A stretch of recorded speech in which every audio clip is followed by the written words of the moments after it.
avez passé de très nombreuses années à Lourdes comme responsable du bureau médical, et donc nous attendons avec impatience votre témoignage. Exactement.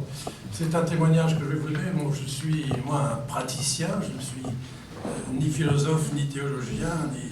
Bon. Je vous remercie en tout cas ce qui a été dit par le professeur Michon, qui est passionnant. Moi, je vais vous donner ce que j'ai vécu, ce que j'ai pu tirer, en effet, soit de la philosophie, soit de la théologie, pour parler des miracles. Alors, science et miracles. Pour en parler, je crois qu'il faut au préalable être d'accord sur 3 points. La définition du miracle, qui n'est pas évidente, hein, on s'en rend compte. Moi, je prends celle du petit Robert, donc c'est pas Cato. Hein.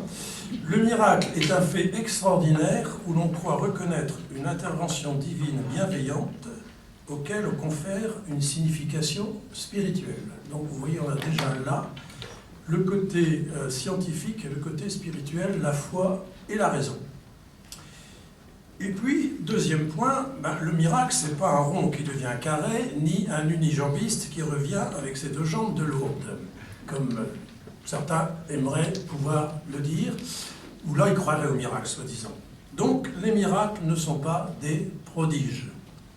Ce sont des faits réels qu'un scientifique peut constater en usant de sa raison et de ses connaissances.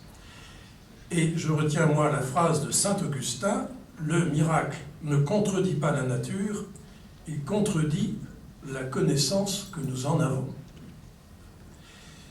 Je parle ici, bien sûr, 3e point, que des seuls miracles de guérison, puisqu'il y en a d'autres, mais là, je ne connais, moi, que les miracles de guérison, qui sont de toute façon les plus nombreux, qui intéressent donc au premier chef la médecine et la science médicale. Mais en sachant que la médecine n'est pas une science exacte, et que c'est aussi un art qui s'adresse à des personnes toutes différentes, ce qui complique la chose. Ceci étant, il faut d'emblée se mettre en tête 3 assertions de base. Tous les miracles, certes, sont des guérisons inexpliquées, mais toutes les guérisons inexpliquées ne sont pas des miracles. Et les miracles ne sont pas seulement des guérisons inexpliquées. Alors, on va reprendre. Tous les miracles sont des guérisons inexpliquées. C'est ce qui se passe à Lourdes. Je vous parle de Lourdes parce que je connais Lourdes. Bon. Pour qu'il y ait miracle, il faut d'abord que la personne qui estime avoir bénéficié d'une grâce de guérison par l'intercession de Notre-Dame de Lourdes, puisque ça se passe à Lourdes. Quelquefois, les gens ont été ailleurs, et là, on ne sait plus très bien si c'était à Fatima ou à Lourdes, mais là, bon, à Lourdes, il faut qu'ils se déclarent. Ils peuvent le garder pour eux, et ça servira à personne, et il faut donc qu'ils prennent la décision de venir le déclarer au bureau des constatations médicales, puisque c'est là que ça se passe. Moi, je suis persuadé qu'il n'y a pas plus d'une personne sur 10 qui vient se déclarer, pour des petites ou des grandes guérisons. C'est pourquoi d'ailleurs j'ai passé mon temps à faire des conférences à Lourdes pour réclamer qu'on vienne se déclarer. Autant, il y a 100 ans, quand on relit les archives, on faisait la queue au bureau des constatations médicales. Hein. Bon, il y avait peut-être aussi plus de guérisons, ce qui n'a rien d'étonnant vu les progrès de la médecine en 100 ans. Mais aujourd'hui, on les attend. Moi, j'avais en moyenne 1 déclaration par semaine. Ce qui est déjà pas si mal, c'était plutôt moins avant. Donc ça fait une 50aine de guérisons à étudier par an. À partir du moment où la personne est venue se déclarer, on enclenche le circuit médical. Puisque le rôle de la médecine est d'assurer la réalité de la guérison. Il faut qu'il y ait un passage clair d'un état pathologique avéré à un état de santé évident. Donc c'est le travail du corps médical de constater cette guérison alléguée et de prendre en compte aussi, j'insiste là-dessus, et vous allez voir, je vais insister tout le temps, prendre en compte le contexte de la guérison. Donc ça, c'est le travail du médecin permanent du bureau des constatations médicales qui est au départ le seul à entendre cette déclaration. Mais si, sur les 50 guérisons à peu près par an que j'avais, il y en a une dizaine, en gros, oui, 1 sur 5, qui me paraissait particulièrement intéressante, qui, en fonction de ce que je connais, pourrait aller loin, je rassemblais ce qu'on appelle un bureau médical, donc les médecins présents sur l'autre, qu'ils soient croyants ou incroyants d'ailleurs, de la même langue, parce que sinon c'est un peu compliqué, pour étudier donc cette guérison entre nous. Et bien entendu, pour étudier ce genre de guérison, en général ça ne se passe pas tout de suite. Quand quelqu'un vient me déclarer sa guérison, je l'écoute, je prends note, etc. Je lui dis, écoutez, revenez plus tard. Bon, les gens qui ont guéri à Lourdes, rassurez-vous, reviennent. Souvent un an après d'ailleurs. Et à ce moment-là, je leur dis, vous amenez tous les documents que vous pouvez avoir sur le plan médical, avant la guérison, d'abord. Et bien entendu, maintenant que vous êtes guéri, vous allez retourner voir vos médecins et vous m'apporterez tous les documents après la guérison. Et avec ça, donc, ensemble, avec les médecins présents, on étudie le cas. On donne notre avis, ça ne va pas plus loin, et le médecin permanent, s'il le souhaite, va présenter alors cette observation à ce qu'on appelle là le Comité médical international de Lourdes, qui est composé d'une trentaine de spécialistes, chefs de clinique des hôpitaux du monde entier, parce que maintenant il y a des Américains, et qui se réunit une fois par an avec deux coprésidents, un qui est élu par ses pairs et l'autre qui est toujours l'évêque de Lourdes. Et ça c'est pour Lourdes. Il faut savoir qu'à Rome, il y a aussi un comité médical qui s'appelle la Consulta Medica, qui étudie les guérisons qui ont lieu dans le monde entier en vue des béatifications et des canonisations. Il n'y a pas de lien entre les deux. C'est deux institutions parallèles. Donc à Lourdes, comme les journalistes ont toujours du mal à le croire, ça ne passe pas au Vatican. Voilà. Donc, le comité médical est indépendant. Ces spécialistes se réunissent une fois par an, un week-end en général, en novembre, et le médecin permanent présente les dossiers de l'année les plus intéressants. Ils en discutent, et à partir de là, ils choisissent l'un des leurs qui est spécialiste de la maladie guérie, qui va prendre en charge ce dossier, qui va convoquer la personne guérie. Avant, ça ne se faisait pas, mais moi j'ai insisté pour que ça se fasse, parce que ça me paraît fondamental. Et qui va donc préparer une expertise de ce dossier qu'il représentera à ses confrères l'année suivante. Et là, si le dossier semble sérieux, il y aura un vote, non pas à main levée, mais sur papier, et il faut une majorité des 2/3 pour dire que cette guérison n'a pas d'explication. On ne va pas plus loin.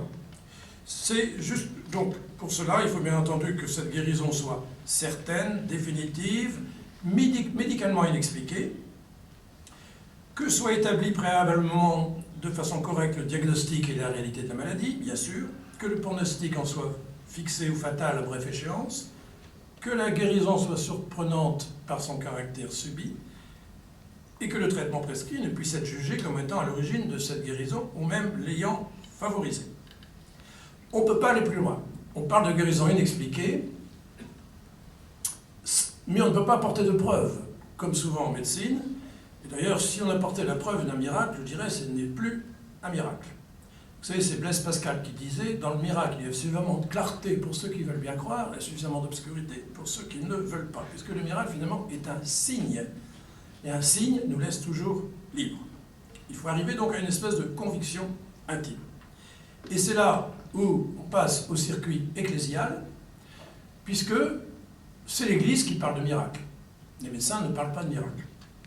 Donc le coprésident, qui est l'évêque de Lourdes, transmet le dossier à un évêque qui est l'évêque du diocèse du Guéry, donc il peut être en France ou à l'étranger, et c'est l'évêque du diocèse du Guéry qui pourra, souvent après avoir à nouveau convoqué une instance médicale, puis théologique, puis canonique, etc., arriver éventuellement à déclarer qu'il y a miracle. Donc c'est une déclaration canonique sur laquelle on ne reviendra pas.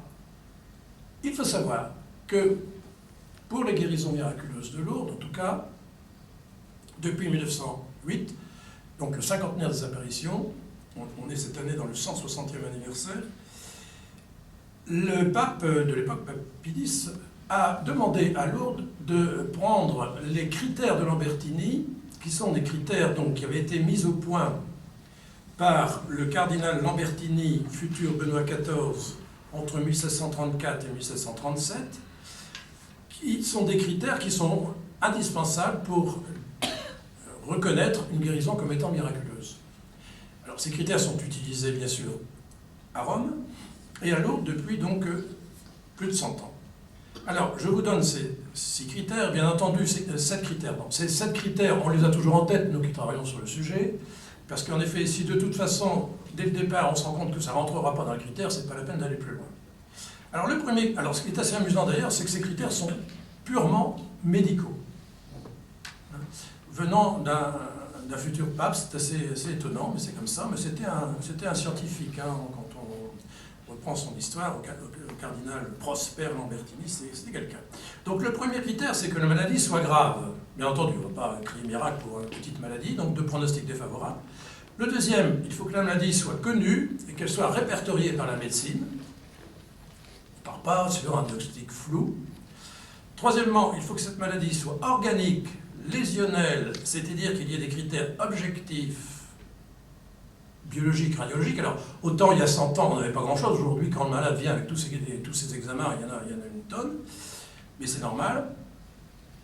Quatrièmement, il ne faut pas qu'il y ait de traitements qui viennent interférer dans la guérison. Bon, alors, comme je vous l'ai déjà dit, là, c'est compliqué, parce que pour le moindre petit rhume, aujourd'hui, on prend des médicaments. Hein, donc, il faut juger si les médicaments qui ont été donnés, en général, ils sont quand même donnés pour la maladie pour laquelle on parle de guérison, est-ce qu'ils ont pu avoir ou non une action? Et c'est un problème énorme actuellement.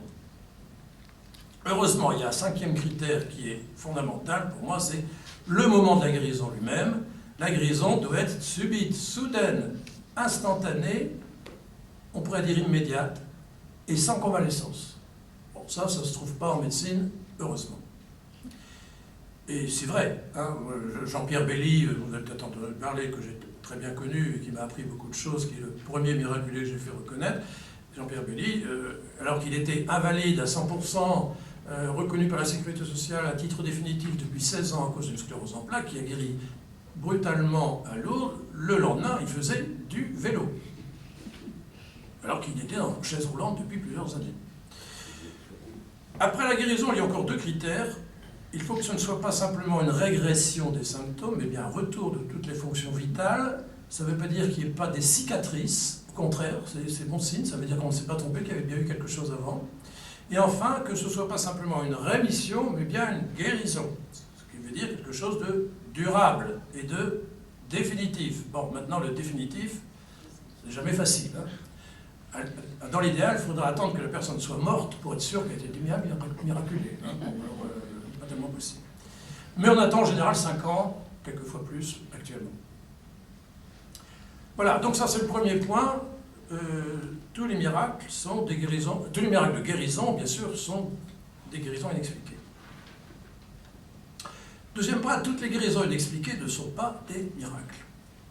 Puisque toute guérison inexpliquée n'est pas forcément miraculeuse pour la foi chrétienne. Par exemple, on parle aujourd'hui beaucoup, parce que c'est connu grâce aux moyens de communication, de rémission spontanée de maladies graves. Quelqu'un qui a un cancer du poumon, par exemple, on avait parlé la semaine dernière ici, avec donc un pronostic très défavorable, et voilà qu'on avait cru qu'il ne survivrait pas à 3 mois, et puis 1 an après, il est toujours là. Mais personne n'y comprend rien, ni le médecin, ni le malade. Ça fait partie, si vous voulez, on peut dire, des extrémités de la courbe de Gauss, puisque en fait, en médecine, on n'en est que là, c'est statistique. Voilà. Donc, il y a des exceptions qui arrivent, on ne sait pas dû à quoi, on ne sait pas à quoi c'est dû. Ça ne va pas plus loin, je dirais, il n'y a pas de signification particulière, et à la fois, donc il faudrait, notre sujet, c'est insignifiant. Deuxièmement, il existe aussi aujourd'hui des guérisons qui échappent à la médecine officielle, je dirais, par des moyens inconnus d'elle, par les méthodes qu'on appelle aujourd'hui en Europe les MAC, c'est-à-dire les médecines alternatives et complémentaires. Il y en a des très sérieuses, je peux vous le dire, qui ont des résultats dans des maladies graves et qui surprennent toujours les médecins, mais bien entendu, là non plus, il ne s'agit pas de miracles. Donc ce sont des guérisons, je dirais, exclusivement physiques et qui n'ont pas du tout la même signification. Troisième point, les miracles ne sont pas seulement des guérisons inexpliquées. Et là, c'est fondamental. Premièrement, la guérison miraculeuse n'est pas qu'une guérison médicale. Elle est bien plus. Parce qu'en fait, on ne parle miracle que s'il y a intervention de Dieu à un moment donné dans l'histoire de quelqu'un, et donc dans sa guérison. Dans cette guérison, si on veut dire qu'elle est miraculeuse, on pourrait aussi bien dire qu'elle est divine.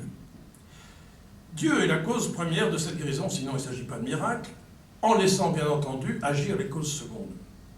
Et pour moi, il n'agit pas directement, je dirais, dans les intestins ou dans les poumons de quelqu'un, mais bien dans son cœur, dans son âme, puisque Jésus est le médecin des âmes et il agit dans le cœur des hommes.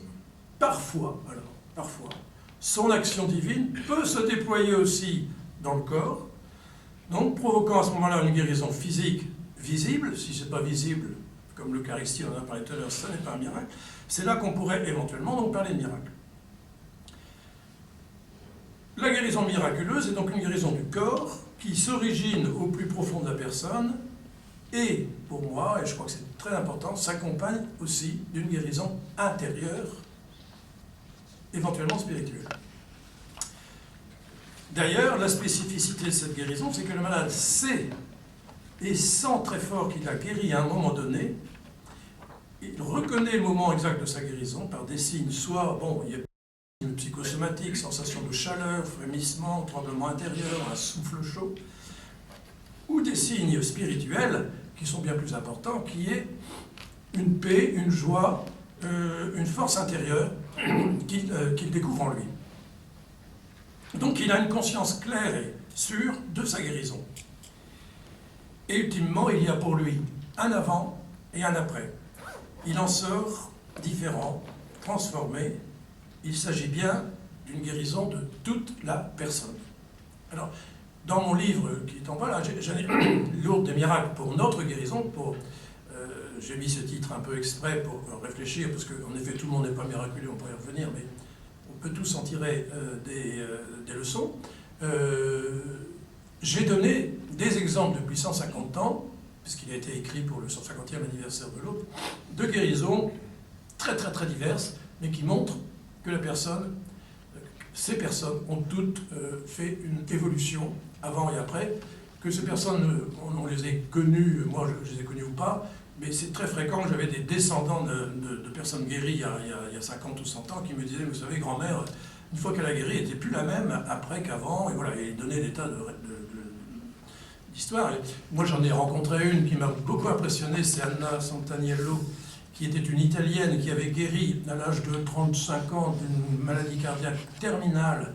Elle avait une insuffisance cardiaque extrêmement grave, elle ne pouvait même plus marcher, elle ne pouvait plus parler, elle se plaignait qu'elle ne pouvait plus se confesser parce qu'elle ne pouvait plus parler. Une Italienne donc, qui venait du sud de l'Italie, qui a réclamé de venir à Lourdes, alors que ses médecins ne voulaient pas, qui a guéri là, qui est reparti en quittant son pèlerinage, en allant retrouver ses parents à Milan, et qui a été reconnu très vite par les médecins, vraiment comme une guérison inexplicable, mais l'évêque de Salerne, je crois que c'était Salerne, sur le coup, n'a pas voulu y croire et il a mis ça dans son tiroir. Et voilà, ça arrive, c'est arrivé souvent d'ailleurs, ça arrive encore aujourd'hui, que les évêques ne veulent pas aller plus loin. Voilà. Mais là, j'ai été faire une conférence à Salerne, c'était il y a 15 ans maintenant, et j'avais cherché est-ce qu'il n'y avait pas des dossiers sur le coin, et j'ai trouvé cette histoire. Et j'ai raconté cette histoire aux médecins qui étaient là, et les médecins italiens ont été voir l'évêque, qui n'était plus le même, en leur racontant ça, et lui il a recherché dans les tiroirs, il a retrouvé le dossier de cette dame, et il a retrouvé la dame qui était toujours vivante, mais elle avait 87 ans, et il a fait une reconnaissance de miracle. Donc ça a été la 68e miraculée, ou 66e miraculée de Lourdes. Et c'est une dame absolument extraordinaire que j'ai été voir, parce que, bien sûr, à partir du moment où on l'a reconnue miraculée, il fallait quand même que je la rencontre. Elle m'a raconté sa vie, mais à partir du moment où elle a guéri, elle a eu une vie vraiment surprenante.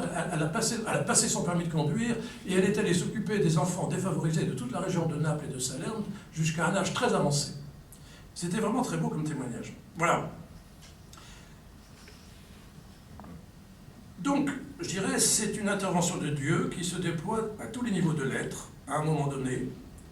Et donc, c'est donc bien une guérison, je dirais, sur un mode proprement divin, différent d'une guérison médicale ou purement psychosomatique.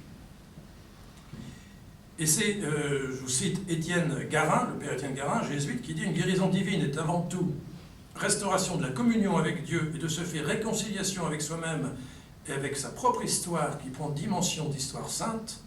Lorsque Jésus sauve, il remet l'homme debout dans toutes les dimensions de son être. Il lui redonne sa vraie dignité d'enfant bien-aimé du Père, quel que soit son état actuel. » Deuxième point. Un miracle, comme je l'ai dit, ce n'est pas l'impossible qui se réalise. Une authentification est nécessaire, qui doit donc reposer sur une approche médicale, nous l'avons dit, et développée, mais aussi, d'emblée et indissociablement, sur une approche spirituelle. L'une ne peut pas aller sans l'autre. Il faut tenir ensemble la raison scientifique et le contexte de foi. Sinon, on en arrive à n'envisager que le versant médical, ce qui est un risque. Si je reprends par exemple la guérison de sœur Marie Simon-Pierre, que j'avais rencontrée ici il y a quelques années, qui a guéri donc d'une maladie de Parkinson et qui a été retenue pour la béatification de Jean-Paul II, puisque d'une part c'était une maladie de Parkinson comme celle qu'avait Jean-Paul II, et deuxièmement elle faisait partie des petites sœurs des maternités catholiques. Eh bien, moi j'ai eu tous les arguments pour dire que c'était faux cette histoire de guérison, alors que le soir, elle était parkinsonienne, elle était voir sa supérieure en disant « Moi, je ne peux plus continuer à travailler, vous voyez, je tremble, je suis raide. » Et la sœur lui dit « Bon, ok, mais priez Jean-Paul II cette nuit. » Elle prie Jean-Paul II, le matin, elle se lève en pleine forme, marchant normalement, n'ayant plus aucun tremblement, rien du tout.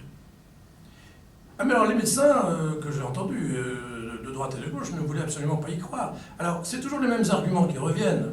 J'en ai, si je me souviens bien, c'est on s'est trompé de diagnostic, ça c'est charmant pour les médecins précédents, tout d'un coup on se trompe de diagnostic, on ne sait pas pourquoi, c'est comme ça. Deuxièmement, c'est une maladie, cette maladie, oui, il y a des formes spontanément curables. Ah bon, c'est nouveau ça non plus, on ne connaissait pas avant, mais tout d'un coup on découvre. Bon. Troisièmement, c'est hystérique. Oui, alors là, ça c'est très fort, c'est hystérique, en plus c'est une bonne sœur. C'est une femme et c'est une bonne sœur, donc ça peut être hystérique. Et là, boum, on y a droit également. Il y en a d'autres, hein, mais ces arguments ne tiennent absolument pas. Moi, ça me fait rire. Alors qu'on a étudié, qu'on savait qu'elle avait une maladie de Parkinson, qu'elle était traitée, etc., et tout le monde en était témoin, et qu'on la voit dès le lendemain en pleine forme et sans plus aucun symptôme et que ça dure, aller chercher des arguments pareils, c'est vraiment se moquer du monde. Voilà, donc, alors, c'est important d'écouter ce que le guéri a à dire, hein, sa parole est essentielle, parce qu'en fait, c'est lui qui sait qu'il estime avoir guéri. Hein, vous savez, moi je pose toujours aux enfants, qu'est-ce que c'est qu'un miracle? J'ai le droit à tout, quand je fais des conférences à des jeunes, et je leur dis, voilà, quelqu'un de vos amis tombe du 2e étage, elle se fait pas mal, est-ce que c'est un miracle ou c'est pas un miracle? Alors, c'est oui, c'est non, j'ai le droit à tout. Et voilà, mais en fait c'est un miracle. Si la personne qui est tombée estime que c'est un miracle, c'est elle qui le sait. Elle sait que elle a été sauvée, voilà, et elle le sait ou elle ne le sait pas, mais si elle le sait, pour elle, c'est un miracle. Alors après, ce sera à nous de voir. Mais donc le miracle, c'est d'abord une interprétation de la personne en fonction de ce qu'elle a vécu. Donc, très important d'entendre ce qu'elle a vécu. Voilà, donc, prendre en compte son vécu, son cheminement dans cette interprétation, le travail de la grâce en lui, et les fruits spirituels qui en découlent. S'il n'y a pas de fruits spirituels, si vraiment ça reste banal, je dirais, bon, parce que des guérisons banales, il peut y en avoir, je dirais que ça n'a pas de signification. Voilà, donc on voit donc, troisième point, qu'on ne peut pas s'en tenir à déclarer une guérison inexpliquée pour parler de miracle.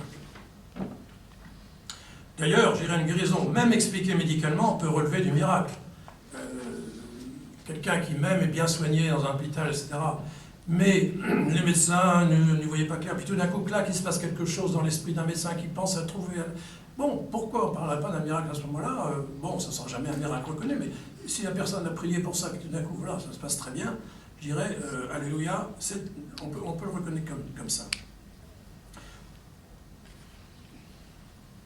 Deuxièmement, il y a des miraculés non guéris. Alors ça va vous surprendre, mais moi j'en ai connu. C'est-à-dire qu'en fait, c'est la guérison intérieure qui prime sur la guérison physique. J'ai raconté la fois dernière, je raconte encore parce que ça m'a beaucoup marqué, l'histoire d'un monsieur qui était atteint d'un cancer, d'un sarcome des muscles, fibromyosarcome, donc extrêmement grave. Un homme de 40 ans, baptisé mais pas pratiquant du tout, qui ont donc essayé de se faire soigner, on est arrivé à rien. Il est même allé jusqu'à l'Institut Rockefeller aux États-Unis, où là on lui a dit « Monsieur, on ne peut rien pour vous, dans 3 mois vous êtes mort, vous pouvez repartir ». Il est rentré chez lui, et là tout d'un coup, il a eu l'idée de venir à Lourdes. Bon, il s'est dit « À Lourdes, il y a des miracles, après tout, pourquoi pas pour moi ?» Bon, on a de plus en plus d'ailleurs des gens qui viennent comme ça en ambulance, qui étaient en soins palliatifs, pourquoi pas. Il est donc venu, je me souviens de l'avoir accueilli un samedi après-midi. Bon, après, je ne l'ai plus vu parce que j'étais occupé par autre chose. Il est resté 8 jours. Et, en tout cas, l'infirmière chef que je connais bien, qui l'a accompagné à ce temps-là, me disait il s'est passé quelque chose chez lui. Il était là, en contemplation à la grotte, devant la grotte. On ne pouvait pas l'en tirer. Il s'est passé quelque chose. Et en effet, en fait, 3 semaines après, il est mort. Mais sa femme m'a dit, écoutez, ce qu'il m'a dit avant de mourir, c'est « Je préfère mourir à 41 ans en connaissant Dieu qu'à 81 ans sans l'avoir connu. » Bon, donc, il s'est bien passé quelque chose. Voilà, donc miraculé non guéri, ça existe. J'en ai d'autres exemples dans mon bouquin. Voilà, conclusion, la constatation d'une guérison dans un contexte de foi doit donc être clairement médico-spirituelle. D'accord ? C'est là où on tient ensemble la raison et la foi, la lecture scientifique et spirituelle, qu'il faut distinguer, certes, mais ne pas séparer. Et une guérison devient miraculeuse lorsqu'elle remplit 2 conditions. Premièrement, cette guérison échappe aux lois habituelles de l'évolution des maladies et de la médecine, certes. Elle frappe en effet d'emblée parce qu'elle paraît tout à fait contraire aux prévisions du pronostic, soit qu'elle s'effectue selon des modalités extraordinaires et imprévisibles, en particulier par leur instantanéité, soit que la reprise des fonctions ne correspond pas aux lésions anatomiques. Bien. Deuxième point, il faut les tenir ensemble, cette guérison invite le bénéficiaire et les témoins à reconnaître une signification spirituelle à l'événement. Plus précisément, elle amène le guéri à croire en l'intervention spéciale d'un Dieu d'amour pour lui. Et là, j'ai des exemples extraordinaires. Le plus bel exemple pour moi, c'est celui d'une femme qui m'a téléphoné en septembre 2009, où elle m'a dit « J'ai vu votre téléphone dans votre livre », c'était un premier livre que j'avais écrit, bon, je ne sais plus, et je voudrais vous parler de ma guérison, mais est-ce que vous avez le temps? Je lui ai dit « Je suis là pour ça », et elle est restée 1 heure au téléphone. Et elle m'a raconté son histoire, elle avait une rectocolite hémorragique très grave, avec des abcès partout, etc., qu'on n'arrivait pas à traiter sérieusement. Là, elle avait un régime, un traitement, elle avait tout ce qu'il fallait, elle avait tout essayé. Et elle est venue, me dit-elle, début juin à Lourdes, ne sachant pas trop quoi faire. Elle s'est mise dans la queue des femmes des femmes qui allaient aux piscines. Elle s'est retrouvée devant cette baignoire. On lui a dit de se déshabiller et on l'a plongée dans l'eau. Et là, elle me dit, j'ai reçu un coup sur la tête, c'est-à-dire que je me suis rendu compte brutalement que j'étais aimé de Dieu. Comme jamais j'avais ressenti, et je me suis mis à pleurer, tellement c'était fort. Et quand je suis sorti, je me suis rendu compte que j'étais guéri. J'ai d'ailleurs, depuis ce moment-là, abandonné tout traitement, tout régime, etc. Et je vais très bien, tout a guéri. Bon, c'était au téléphone, donc c'est un peu compliqué. Je lui ai dit, non, vous avez revu votre gastro-entérologue? Oui, je l'ai revu, il n'y comprend rien. Bon. Je lui ai dit, alors vous avez été voir un prêtre, alors pour lui en parler, un aumônier, tout ça. Je lui ai dit, ah non, je ne connais pas de prêtre ni d'aumônier, je suis musulmane. Voilà. Et donc, j'ai continué à la suivre très régulièrement. Et 2 ans après, elle a demandé le baptême. J'ai encore eu des nouvelles d'elle au début de l'année, parce qu'elle m'envoie ses vœux tous les ans. Elle va très bien. Gloire à Dieu. Voilà. Alors, j'ajouterai pour 3 réflexions, si j'ai encore 5 minutes.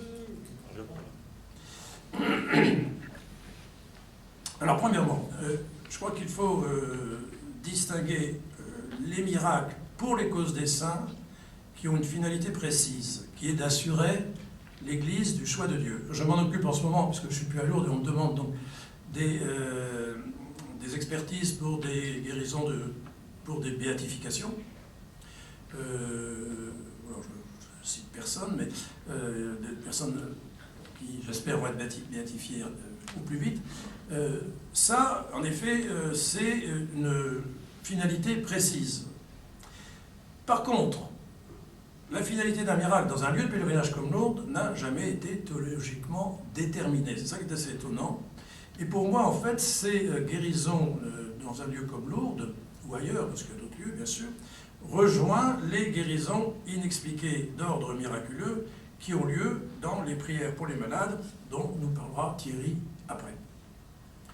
Parce que ce sont des guérisons de nature miraculeuse, celles-là, qui ne seront jamais reconnues officiellement comme des miracles, et je dirais tant mieux, parce que la procédure pour y arriver est tellement compliquée qu'il faudrait beaucoup de médecins pour aboutir. Hein. Ce sera un travail considérable. Lourdes est une originalité. Il n'y a que là qu'il existe un bureau des constatations médicales. Bon, c'est dû à l'histoire, c'est dû au fait que Lourdes a commencé à la fin du 19e, où il fallait démontrer que Dieu était plus fort que la science, d'une certaine façon. Et donc on a mis ce bureau médical. Bon, tant mieux, parce que moi, c'est pris au sérieux. Il n'y a pas à le regretter. On va garder cette exception signifiante, je dirais, comme providentielle, mais il n'y a pas lieu de chercher à la généraliser. Et on me l'a déjà demandé à tel ou tel endroit, moi je refuse. Ça ne sert à rien. Je dirais, on garde Lourdes voilà, comme exemple, comme type. Deuxième point, si on veut une définition scientifique du miracle, parce qu'on me l'a demandé là, j'ai reçu des mails avant de venir, la définition scientifique du miracle. Bon, vous savez qu'on a écrit un livre collectif, Enquête sur les miracles. Je ne l'ai pas là parce que je voyage, donc il est un peu lourd, il est assez gros. Il y en a ici présents qui ont écrit dedans, dans lequel donc il y a une définition qui est donnée par Lucien Daly, qui n'a pas pu venir aujourd'hui. Alors, je la reprends en la faisant un petit peu évoluer. Ce qu'il a apporté de très important, Lucien Daly, c'est l'inclusion. Un miracle est un fait que la science ne pourra jamais expliquer ni reproduire, oui, et l'inclusion pour des raisons qu'elle peut préciser. Je crois que c'est très important, en effet. Hein, et ça élimine tout le scientisme qui croit que la science va tout expliquer un jour. Non, il y a des choses qu'elle ne peut pas expliquer, et elle sait pourquoi elle ne peut pas l'expliquer. Donc, un miracle est un fait que la science ne pourra jamais expliquer ni reproduire pour des raisons qu'elle peut préciser, mais moi j'y ajoute dans la même phrase et non pas à côté, dans le même temps, où le bénéficiaire et où les témoins y voient un signe et un acte de l'amour de Dieu. Voilà. Donc, sans dissocier les deux parties. C'est un bloc. Ou alors, on est à côté de la plaque.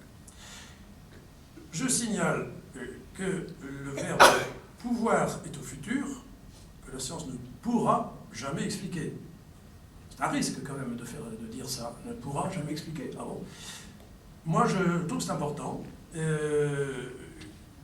Et c'est vrai qu'on a eu tendance à certaines périodes, vous savez, dans les années 70, les miracles, on n'y croyait plus beaucoup. Hein.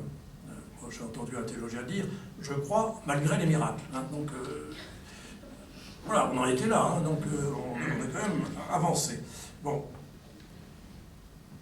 Et donc, même les évêques ont eu tendance à dire, à ajouter, bon, il y a miracle, mais dans l'état actuel de nos connaissances. Bon.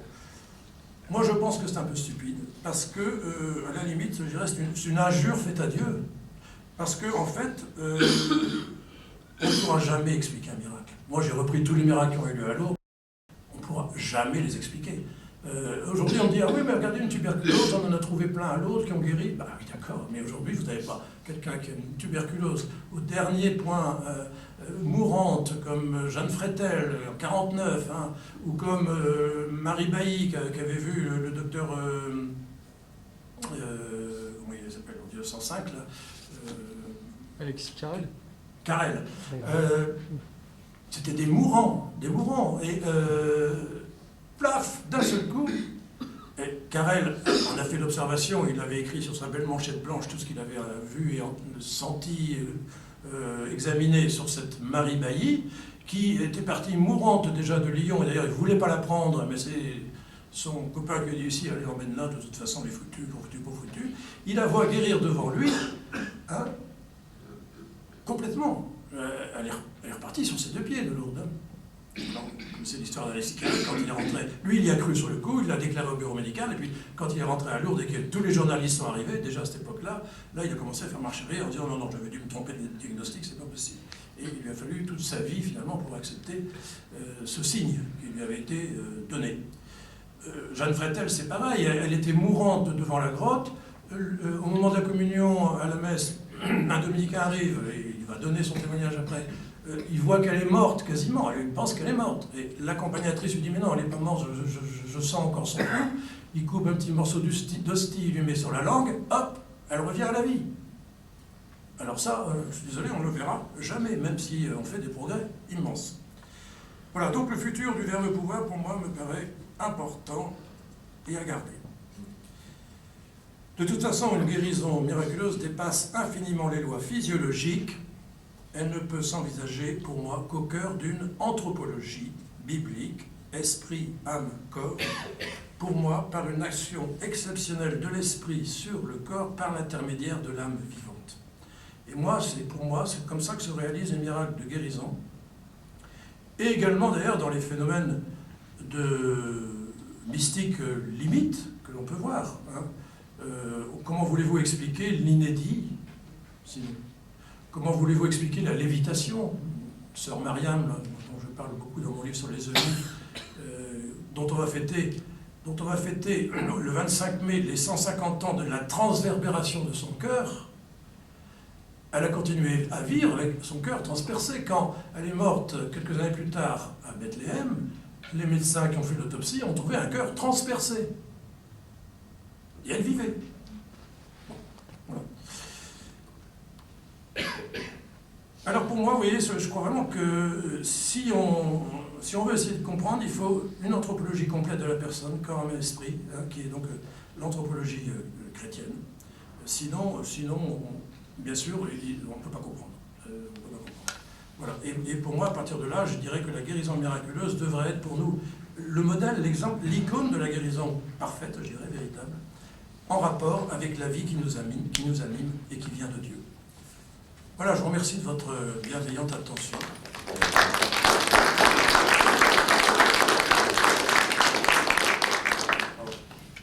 Merci beaucoup, docteur, de ce passionnant témoignage. Alors, il y aura une table ronde tout à l'heure avec donc, tous les intervenants de la matinée, et donc vous pourrez aussi poser des questions, mais il y a peut-être quelques questions tout de suite. Est-ce qu'il y a des questions? Ah, oui, allez-y. Je ne sais pas si je saurais y répondre, hein, parce que je ne sais pas. Ah si, je pense que vous pouvez. Vous levez. Je comprends bien évidemment tout ce que vous avez expliqué à la fin, mais il y a avant l'interprétation et la mise en contexte global, il y a le constat. Et je voudrais savoir si, parce que ce qui me paraît important, c'est pas simplement que les guérisons soient inexpliquées et subites, c'est de savoir si on a, parce que je suppose que vous faites ces enquêtes et que vous avez même des statistiques, des récits de guérison du même type subite qui n'ont pas lieu à l'occasion d'un pèlerinage ou de quelque dimension spirituelle que ce soit. Est-ce qu'il y a des scléroses en plaques qui disparaissent du jour au lendemain? Est-ce qu'il y a des maladies de Parkinson qui sont guéries du jour au lendemain, dont les médecins à travers le monde ont conscience? Parce que je pense que vous voyez, ça modifie le monde. S'il n'y en a pas, c'est extrêmement favorable. S'il y en a, là, on peut avoir un doute. Alors, on publie chaque fois qu'il y a un cancer qui guérit inopinément, une sclérose en plaques ou un Parkinson. Je ne connais que des cancers. Sclérose en plaques et Parkinson, j'en ai pas connaissance. Mais la grosse différence, c'est que ces rémissions spontanées, comme je l'ai dit, n'ont pas lieu de façon aussi soudaine et aussi instantanée. Jamais. Jamais. Et c'est pour moi donc ce critère-là qui est fondamental. Parce que Dieu agit dans l'instant. Il n'a pas besoin de temps, il agit dans l'instant. Alors que si c'est tout d'un coup le système immunitaire qui a repris le dessus, que le traitement a pu petit à petit faire de l'effet, alors qu'on ne s'y attendait pas, il y a certes une rémission, la personne se sent mieux, elle évolue bien, etc. Mais ça n'a pas le même caractère instantané et subi et sans convalescence d'une guérison miraculeuse. Et ça, on ne le voit pas en dehors de lieux comme Lourdes ou comme d'autres lieux d'apparition mariale. La plupart des guérisons, en effet, les plus manifestes et les plus connues, en fait, ont lieu dans des lieux d'apparition mariale. Pourquoi? On n'en sait rien. De toute façon, on ne sait pas pourquoi non plus telle personne guérit et pas telle autre. C'est toujours le problème. Monsieur Belli me disait toujours, alors, moi je guéris, bon tant mieux parce que je suis bien content, mais je m'étais habitué à ma maladie. Pourquoi c'est pas la petite fille de 5 ans qui est à côté de moi qui a guéri? C'est vrai, c'est injuste en soi. Là, on ne sait pas. On ne sait pas. C'est le père Tardif qui disait, le père Tardif qui avait des paroles de connaissance, qui disait, moi, la première chose que je demanderai à Dieu en arrivant au paradis, c'est pourquoi il a guéri tel et pas tel autre. Hein, il ne savait plus lui-même, c'est impossible à savoir. Alors c'est vrai que ça peut poser question, mais en fait c'est là où il faut reconnaître que le miracle est un signe qui nous est donné à travers quelqu'un. Et tout le monde n'est pas apte d'ailleurs à donner son témoignage. Hein. J'ai eu des gens qui ont guéri de ça, mais bon, je n'ai pas pu aller plus loin parce que je voyais bien que c'était impossible pour elle de témoigner. Or, en fait, si elle a guéri, c'est quand même pour les autres, c'est pas seulement pour elle. Tant mieux si elle conserve un temps de vie. De toute façon, tous les miraculés que j'ai connus sont morts un jour ou l'autre. Hein. Ça, il n'y a rien à faire. Est-ce que vous qui connaissez bien les EMI, est-ce que... Levez-vous, Qu'on entende. Debout. Vous qui connaissez bien les EMI, est-ce qu'il n'y a pas des cas de guérison subite, immédiate et totale à travers une EMI? Mais si, justement. Bon, bien sûr, alors ça, c'est là où il y a un rapprochement à faire entre les EMI et les miracles. Ça sera... Alors EMI, il faut... Alors, expériences de mort imminente, oui, parce que j'ai écrit un livre sur le sujet. Pourquoi? Parce qu'à Lourdes, étant là pour entendre les gens, les écouter, passer du temps avec eux, un certain nombre de personnes ont commencé à me raconter leur histoire, qu'ils avaient été considérés comme morts cliniquement, qu'ils étaient revenus à la vie, qu'ils avaient fait une expérience entre les deux spirituelle très forte, et ils n'avaient jamais osé en parler avant. J'ai eu des personnes âgées qui n'en avaient jamais parlé. C'était la première fois qu'elles osaient. C'est vrai que moi, quand j'ai fait mes études de médecine dans les années 60, quand quelqu'un venait vous raconter ça, qu'il serait revenu d'une mort clinique, on l'envoyait directement chez le psychiatre. C'était absolument impensable. Donc aujourd'hui, ça commence à passer, mais non sans difficulté. Et c'est sûr que un des faits les plus extraordinaires dans les EMI, dans les expériences de mort imminente, c'est que des gens pourtant sérieux, comme je donne l'exemple d'Eben Alexander, c'était un médecin neurochirurgien, scientiste jusqu'au bout des ongles, professeur à Harvard, qui ne croyait pas à ces histoires de bonnes femmes, les EMI, la blague, et voilà, qui tombe lui-même malade, il fait une méningite aiguë à Escherichia coli, quelque chose d'extrêmement rare, et on meurt de toute façon.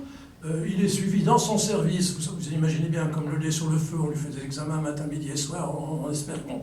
En fait, on se rend compte au bout de 3 jours que c'est foutu, mais personne n'ose fermer la réanimation, on attend, qu'est-ce qui va prendre la décision? Le patron n'est plus là, il est sur le... Et il se réveille tout d'un coup. Et là, le plus extraordinaire, c'est qu'il a fait une EMI, où il a rencontré une femme qu'il ne connaissait pas, et qu'il a découvert quelques mois après que c'était sa demi-sœur biologique, qu'il ne connaissait pas. Et il regarde les examens qui lui avaient été faits pendant ces 8 jours. Il se rend compte en effet que son électroencéphalogramme était complètement plat, que c'était impossible qu'il ait la moindre sensation, la moindre mémoire, la moindre conscience de quoi que ce soit. Et pourtant, il se souvenait de tout ce qu'il avait vécu pendant ce temps-là. Hein. Et il guérit complètement de cette maladie, alors que cette maladie-là, surtout après un coma de 8 jours, aurait laissé d'énormes séquelles. Complètement guéri, comme avant. Et là, il se dit, c'est un miracle. Et lui reconnaît, alors qu'il était complètement athée avant, ça peut être qu'un miracle, parce que je ne pouvais pas guérir, c'est pas possible, ça vient d'ailleurs. Alors pour moi, il me semble que, en tout cas, ceux qui font une EMI profonde, je dirais, qui vont jusqu'à la connaissance de cet être de lumière que certains appellent Dieu quand ils ont une culture chrétienne, d'autres ne savent pas, s'ils font cette rencontre de l'être de lumière, ils reviennent guéris. Ils reviennent guéris. Et là, pour moi, c'est un miracle. C'est Dieu qui a agi dans son physique à ce moment-là. Ils reviennent guéris. Ça, c'est assez intéressant. Autre question, oui. Vous avez expliqué qu'il devait y avoir simultanément une guérison physiologique, et une plénitude spirituelle.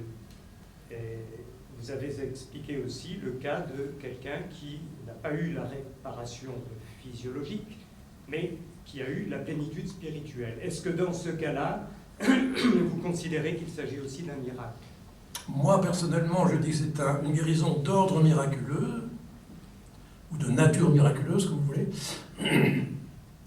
parce que je crois que c'est Dieu qui est intervenu dans la vie de quelqu'un, mais bien entendu, ce ne sera pas considéré comme un miracle, puisque, comme on le disait le professeur Bichon, un miracle, ça doit être visible. Donc là, c'est absolument invisible.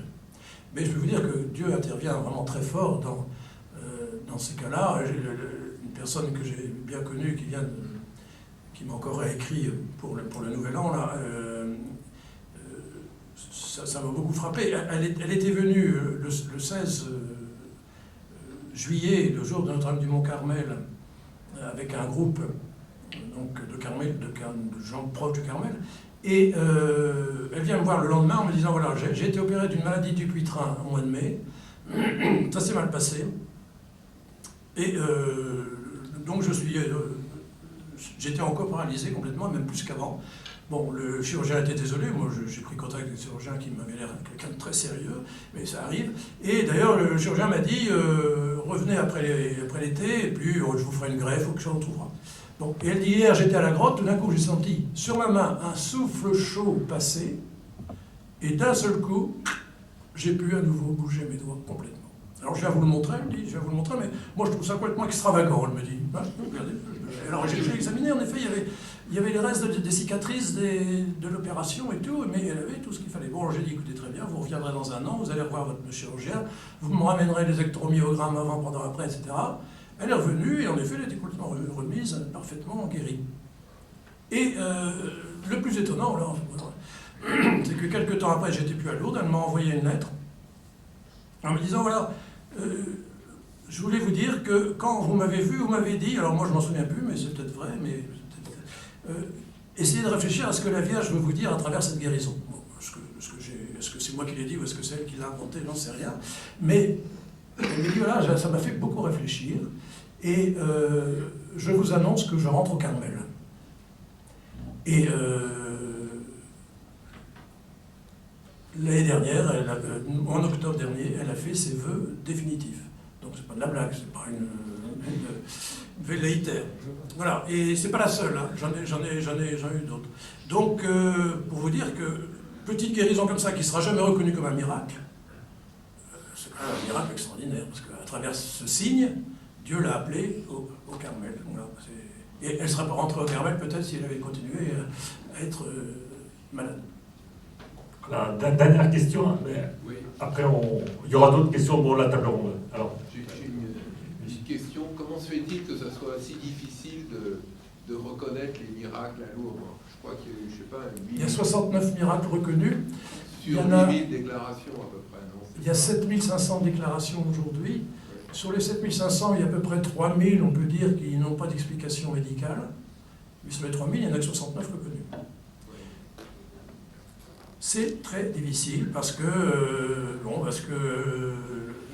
le corps médical est très difficile et rejette. Moi, je vous assure, j'ai vu des très très belles guérisons qui pour moi étaient de nature miraculeuse que j'aurais voulu faire reconnaître, mais il n'y a pas eu moyen parce que on veut être plus papiste que le pape. Hein, et après tout, pourquoi pas? Je dirais, c'est pas la multiplicité des miracles qui va faire qu'on va croire, qu'on va pas croire plus.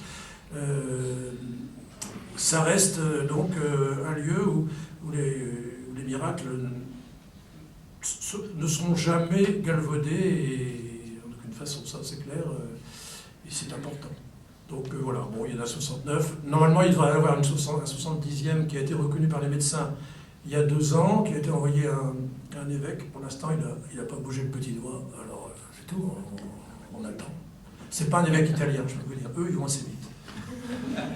bon, on prendra les autres questions. Attendez, on prendra les autres questions au moment de la table ronde, parce qu'il faut quand même, parce qu'il y a le père Thierry Aval qui va nous donner maintenant son témoignage.